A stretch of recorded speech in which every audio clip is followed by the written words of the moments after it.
Nuevamente bienvenidos al canal de Filósofo 777. Hoy vamos a hablar acerca de un tema que he titulado En búsqueda de un sentido de la realidad. Viktor Frankl fue un psiquiatra y neurólogo austriaco entre 1905 y 1997. Sobreviviente de los campos de concentración nazi, fue el prisionero número 119.104. Fue conocido como el fundador de la logoterapia, psicoterapia que propone la búsqueda del sentido como motivación primaria del ser humano. Su obra fue amplia, pero en el libro El hombre en búsqueda de sentido resume sus experiencias y cómo llegó a la génesis de la logoterapia. Voy a citar parte del libro. Dice: la búsqueda por parte del hombre del sentido de la vida constituye una fuerza primaria y no una racionalización secundaria de sus impulsos instintivos. En dicho libro, Frank describe su experiencia como prisionero de campo de concentración desde una perspectiva netamente psiquiátrica. Su experiencia fue muy ruda, sufrida, triste, dramática, deshumanizante. En algunos momentos logró vislumbrar algunos destellos o rastros de humanidad, sobre todo entre los compañeros de la celda. Aún en medio de las condiciones más extremas en el campo de concentración, Frank afirmaba que el individuo podía encontrar una razón para vivir, basada específicamente en su dimensión espiritual, sobre todo cuando su única posesión como prisionero era su desnuda existencia.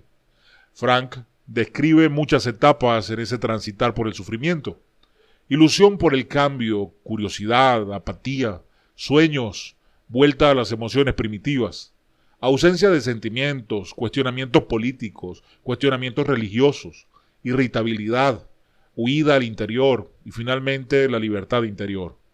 Pero el aderezo de muchas de estas etapas era un vacío existencial, una plenitud de vacuidad, o mejor dicho, una vacuidad llena a rebosar. Frank agrega que lo que de verdad necesitamos es un cambio radical en nuestra actitud hacia la vida. Tenemos que aprender por nosotros mismos y después enseñar a los desesperados que en realidad no importa que no esperemos nada de la vida, sino la vida espera algo de nosotros. En este momento se vive en Venezuela una neurosis colectiva. Todo el mundo está en conflicto con todo el mundo. No voy a referirme a las razones, puesto que todos o casi todos las conocemos. Cualquier tweet, foto, video, comentario, respiro genera interminables discusiones o conflictos.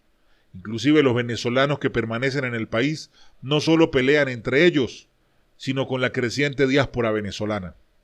Un sociólogo tendría mucho trabajo categorizando las razones y grupos de conflicto que ya no solo abarcan las razones políticas, sino cualquier gesto, cualquier comentario o inclusive pensamiento. En el medio de esta convulsión cualquiera se plantea: ¿qué sentido tiene todo esto? Sobre todo porque la razón de ser de cualquier constructor social, entre ellos el del Estado, es justamente construir, no destruir. Y actualmente Venezuela está encaminada a la destrucción. Creo que sin perder nunca el ideal de sociedad y todo lo que ello conlleva, no debemos olvidar nunca que aun siendo miembros de esta, debemos como individuos tratar de transitar o de trazar nuestra propia senda, nuestro propio dharma con su karma, valga la expresión, y buscar por nosotros mismos el sentido a la existencia. Es decir, que sin olvidar que somos miembros de un colectivo, de un país llamado Venezuela, a final de cuentas nacemos y morimos como individuos, y nuestras alegrías y responsabilidad por el mal obrar son nuestras y de nadie más. Tanto sentido tiene que buscarle a la vida al venezolano que se queda en la Venezuela actual como aquel que le toca vivir un desarraigo voluntario o forzado en el exterior. También el que está a un lado de la acera como en el otro. Igualmente tiene que buscárselo el que sufre, y también en algún momento tendrá que buscarlo el que sufre, el que causa dicho sufrimiento.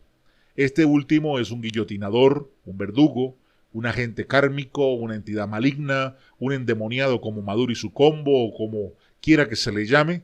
Deberán buscarle en algún momento de la historia de la vida el porqué de sus desmanes, de su delito, de su manera de asesinar a un pueblo. A todo el mundo, temprano o tarde, el destino lo alcanza. ¿Alguien se ha logrado escapar de su destino? La respuesta es no. Viktor Frankl se plantea casi al final de su libro una gran inquietud. ¿Sobreviviremos a este campo, hablando del campo de concentración en el que ellos estaban viviendo, nazi? Pues si no, este sufrimiento no tiene sentido. La pregunta que yo me planteaba era algo distinta, agrega. ¿Tienen todos este sufrimiento?